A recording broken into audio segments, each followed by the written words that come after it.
下次遇到这样的安装师傅，我高低得请他喝一杯，不为别的，就为了咱们共同合作，做大做强。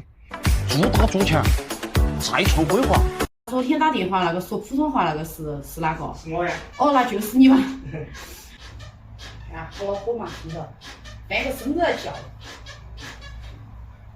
它这个异响也是因为床板挨着太近了，两个床板相互摩擦。所以说安装这种床板的时候，一定要像这种情况，一定要给它留一点活动的缝隙。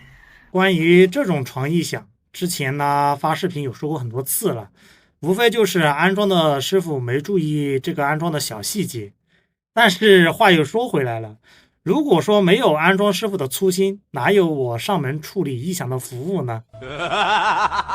现在这个床板全部给它做了一个活动的缝隙，每块床板都做了活动的缝隙。再把这个床垫放上来看一下，还响不响？其实床异响的情况呢，大致也就那么几样。如果说您家里面有这种床异响的情况呢，其实您可以稍微仔细一点，也是可以找出问题的原因的。哎，好像就对了，嘎。对呀。做重点儿呢。哦，好像就对了。